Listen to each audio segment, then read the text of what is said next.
Now, as the winter storm continues to impact our roads, the Texas Department of Transportation is working to keep everyone as safe as possible. Now, joining us now to talk more about TxDOT's operations is Alex Navarro. Good morning, Alex. How are you doing today? Good morning. Thank you for having me. Trying to stay warm. Same here, same here. So I was just curious, we're monitoring the conditions here in the traffic center, but I was wondering if you could tell us what the roads are like across Texas right now.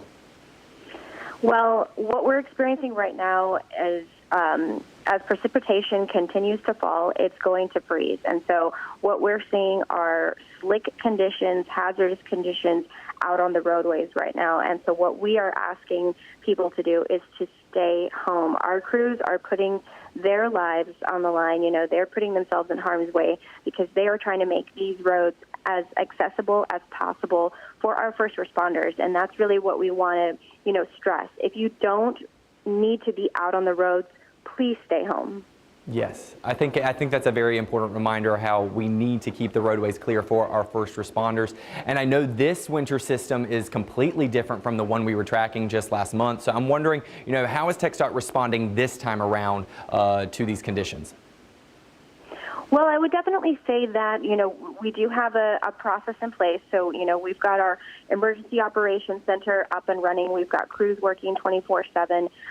Really, it's the same for us in terms of what our response is. We've got crews out there. We are, monitoring the roads, and we are continuing to treat them as we are identifying trouble spots out there. And essentially what we're seeing right now in terms of the biggest problems are going to be bridges, overpasses, as well as rural roads with little traffic on them. So we're continuing to monitor the roadways, and we are treating them as needed. Yes, I know a few people yesterday were wondering if we would be able to provide alternative routes. However, I think they forget that, the main roadways have the priority for being treated. The back roads, they are definitely sketchier to take if you are commuting the roads. Now, for days, we've been telling people to stay off the road, and that's absolutely no different this morning. But what is your advice for someone who does have to drive somewhere today? Absolutely. We understand there may be, a particular set of circumstances, and you do have to find yourself out on the roadway. So I would say you definitely want to drive to conditions, and that means you don't need to drive the posted speed limit, especially in an unprecedented winter weather event. So to slow down, I would say, is the first rule of thumb.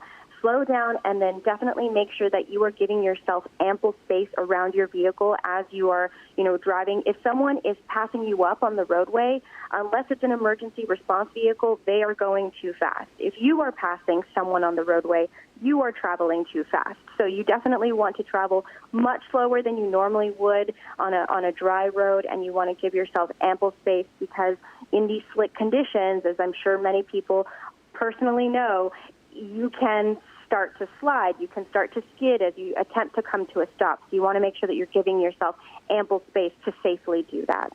Absolutely. Well, thank you for that extremely useful information. I know many of our viewers, if they do have to, head out on the roads today, they will definitely be able to implement that. Thank you so much for taking time this morning to speak with us, Alex. Hope you stay safe and stay warm out there, and we're sending you warm wishes from the KVUE studios.